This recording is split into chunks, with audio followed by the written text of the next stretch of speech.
Our next speaker is Professor Amahl Bishara from Tufts University and a Lexington resident.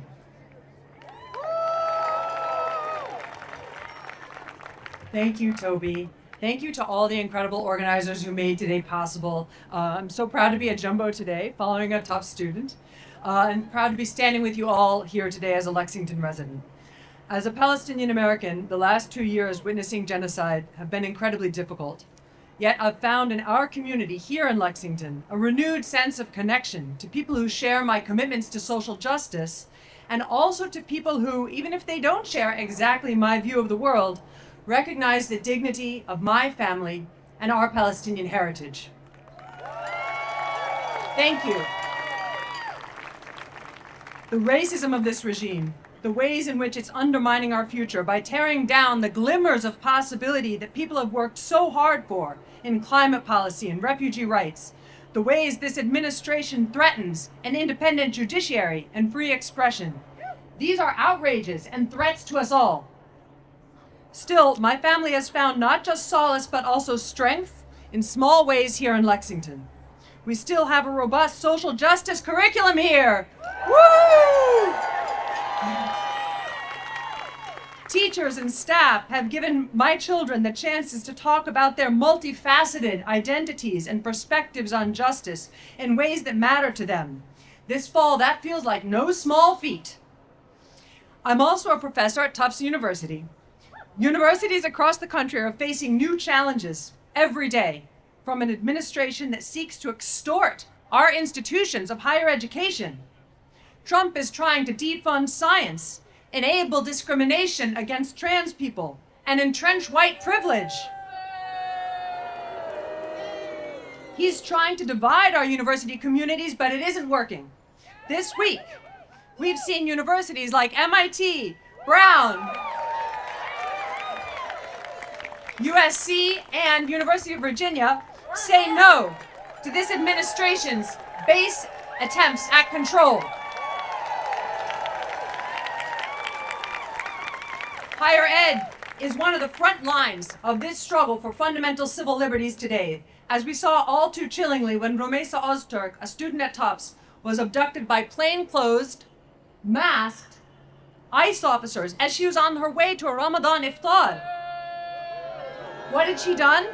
She had co-written an op-ed in our campus paper, calling on the university to respect student votes in support of Palestinian rights. Calling for an end to war crimes and genocide is an obligation, not a crime. Thank you. Yet across the country, she and other brave students spent many weeks in ICE prisons, far from their home communities. The Trump administration thought they could threaten us all by taking away their freedom, but the week Rumeysa Ozturk was detained, Somerville came out in force to say, "Hands off our neighbor." And the American Association of University Professors and the Middle East Studies Association have stood up for their members and for the vitality of our university communities. As a result of their work, in a landmark decision last month, a federal court found that non-citizens present in the United States had the same free speech rights as citizens. Woo! This victory is a profound reminder to me that we have the institutional tools and the bravery to get through this crisis in our democracy. We have always relied on each other to create and maintain the right to expression upon which this country is founded. Today we have to show that work every day in our campuses, in the street, in our neighborhoods, in meetings, and to our elected representatives. I grew up seeing through my parents the potential of this country. When my Palestinian father came to this country, he became a journalist. He carried press passes to the State Department and the White House, working for a small Palestinian news outlet. Now, new restrictions prevent Pentagon journalists from the core work of journalism.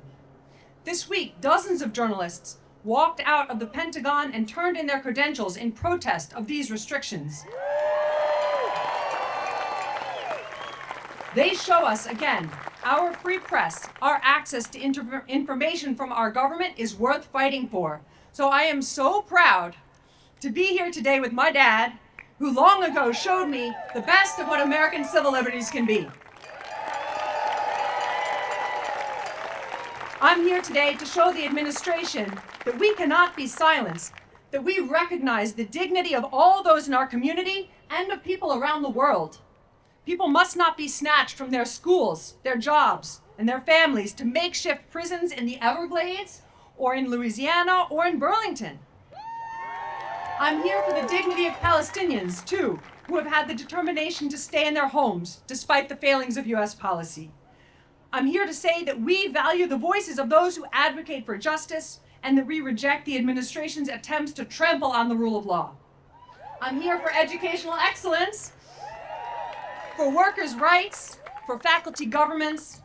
I'm here for the small democracies and this big one, for our children, for our generation, and the next one. Thank you so much for being here today.